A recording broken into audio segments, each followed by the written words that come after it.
Welcome to Experiencing the Winning Edge. Module 6 is entitled Identifying Your Best Target Markets.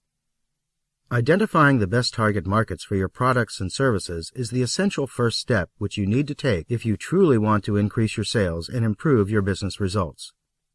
But what does the phrase or the expression best target market really mean?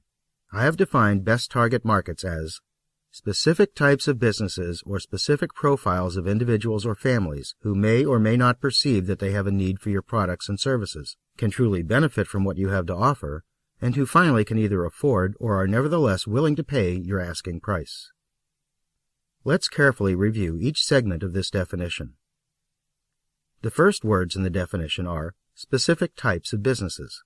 I don't have to tell you that there are millions of businesses of all types and sizes around the world, from the mom-and-pop store to the multinational corporations. So if you are marketing to businesses, what are the elements that you should be considering when you are trying to be specific? What about their industry sector? Industry sectors includes, among others, manufacturing, services, retail, government, and not-for-profit organizations. Within each of these sectors, you can find many subgroups. For example, within the service sector, you will find hundreds of different types of service providers, from insurance and banking to solo practitioners like a chiropractor or an electrician.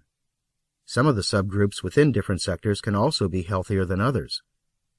We've seen what happened to the textile industry in North America, so assessing the health of the group you are considering within a specific sector is also important before making the decision. The number of employees is also another factor to consider.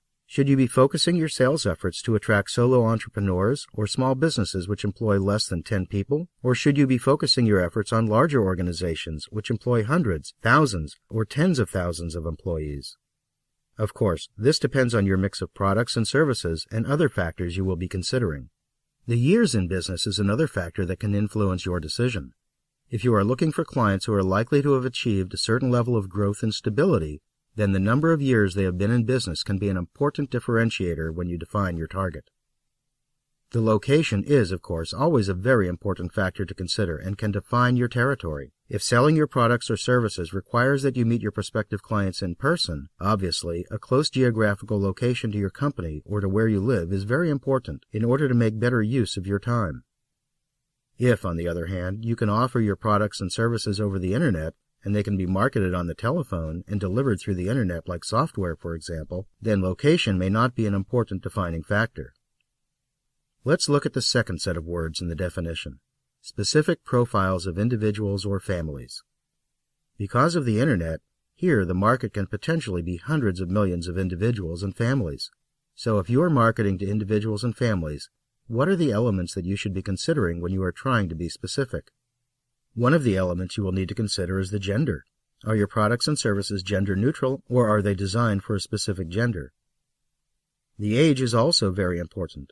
Is there an ideal age group for which your products or services should be targeted? Are your products and services ideal for teenagers, or for baby boomers, or for young children? Is the marital status and size of the family of your prospective clients important? If you are offering a dating service, you will want to cater to either single or divorced types of clients. If, on the other hand, you are selling life insurance, you may decide to focus on young families with children. Location, again, is an important consideration, especially if you need to meet in person with your prospective clients, and if you have to deliver the services locally. Naturopathic doctors have to see their patients at their clinic, and patients are unlikely to want to travel for more than half an hour in order to visit their naturopathic doctor, so their choices will be local. Education can also be a criterion to consider. Are the products and services that you offer more ideal for clients with a certain level of education, or is education completely irrelevant? The occupation and level of income of your prospective ideal clients are another major consideration, depending on the products and services that you offer. If you are selling Lexus or Mercedes automobiles, the income level and the occupations of your prospective clients must reflect their ability to buy these luxurious cars. Let's look at the third set of words in the definition. Prospective clients who may or may not perceive that they have a need for your products and services. Prospective clients who perceive that they have a need for your products or services are your hot prospects. If they know about you, they may take the initiative to contact you. Otherwise, they may contact your competition. They may also perceive the need for your products or services, but not know anyone who can provide them with the right solution, and may be surfing the internet to find the right supplier. Finally, they may also be procrastinating if they don't feel their needs to be urgent, and will be very open to speak with you or anyone else who contacts them. At the same time, a good proportion of the prospective clients that you will be meeting or contacting through your prospecting and networking activities may not have a need or may not be aware that they have a need for your products or services.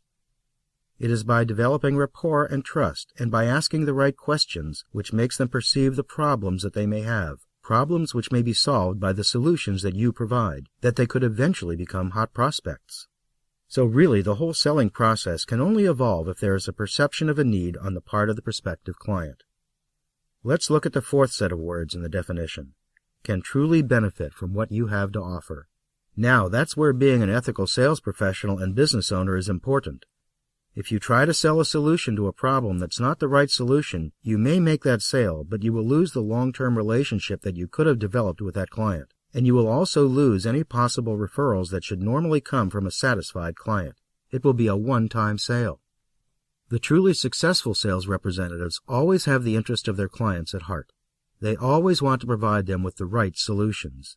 They think long-term, and they want to create partnerships with their clients. By targeting from the beginning those clients for whom their products and services are normally beneficial, and by asking the right questions, they will be proposing the solutions that are truly appropriate for their clients. Let's look at the final set of words in the definition.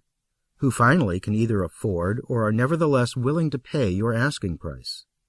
It's important that you be very clear as to who can and who cannot afford to buy your products and services, as well as who is willing or not willing to pay.